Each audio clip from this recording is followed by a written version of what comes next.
A group of 20 sports executives are proposing an 80-team college football super league with some promotion, some relegation for those of y'all that are European soccer fans. For those of y'all that don't love the NCAA, I'm right there with you. This would essentially ice that whole operation out of there. Also, it would be a way to pay players directly. The whole pitch is for a healthier college football. Sounds pretty good, right? We're managing the transfer portal. We're helping regulate NIL. We're doing a lot of things here that, in theory, are fixing problems within college football. Okay? So with that being said, is this a good idea? Is this going to happen? Is this gaining traction? The article goes much more in depth into all of those questions, but I want to answer them from a short-term perspective, and I also want us to give you our thoughts on that as well. So before we get to that, make sure you're subscribed. If you're watching live in living time, we appreciate you for that. We appreciate you being a part of this program. Make sure you are tuned in to the nth degree because we're live now 3 times a week. And if you're listening on podcast or you're watching on a one-off video, we appreciate you too. But getting in the live chat here during our live show is the best way to interact with us in real time. So thank you for that. Thank you for being subscribed. All right, as I was saying, the pitch is for a healthier and fixed college football. Going back to the structure, the pitch is 80 teams.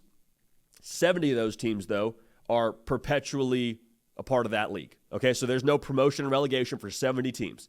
However, there's another division within this league of 50-plus teams, and those 50-plus teams are competing for 10 other spots to be in that 80-team Super League. So I'm imagining we're somewhere in the range of those big brands, the SECs, the Big Tens, whoever else are probably filling in the blanks there in that 70-team league as the consistent staples there. And then the other 10, you're probably looking at your G5s, your Mountain West, maybe your smaller Power 5 as it used to be kind of schools.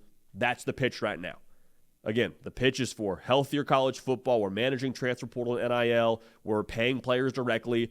But here's the thing, man. As I read through this article, the personnel involved with this started to set off a bit of an alarm for me in my mind because you start reading through this 20 sports executives, and it sounds like they have their heart in the right place, but you hear where they come from a professional standpoint. Hey, this guy was Roger Goodell's right-hand man. This guy was in the MLS. This guy was in the Premier League. This guy worked with this professional team.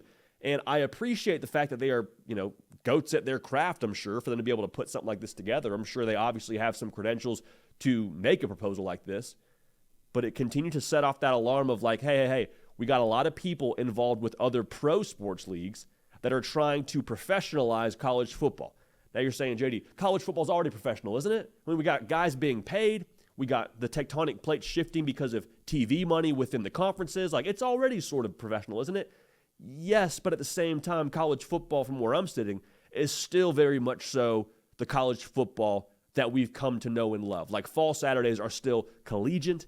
They still have, the same feel to them during that, stretch from August through November. Like, there's still a very much so college football feel to it. And I think the conferences have a lot to do with that. But you make it an 80-team Super League, I don't know that it would be quite as recognizable as what we see right now in college football. And so the best way I can describe this is I think college football is a national park, a couple of problems. Maybe the roads aren't paved as nicely as they need to be for folks to operate. Maybe there's some issues with some things overgrown that make it, not necessarily the beautiful thing that it once was. But when a national park has issues, the solution is not to build a theme park on top of it. Everyone says, well, hey, don't you like roller coasters? I love roller coasters.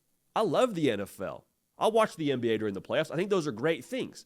But those things pale in comparison, in my opinion, to the beautiful thing that college football is. I think folks that love the Grand Canyon would say the same thing. Yeah, I like Six Flags. I don't want to ride Goliath, the roller coaster, when I go to the Grand Canyon. People say, well, there's so much money to be made. Maybe so. But I think the product that college football has built up a following and a fan base and an audience that is specific to college football.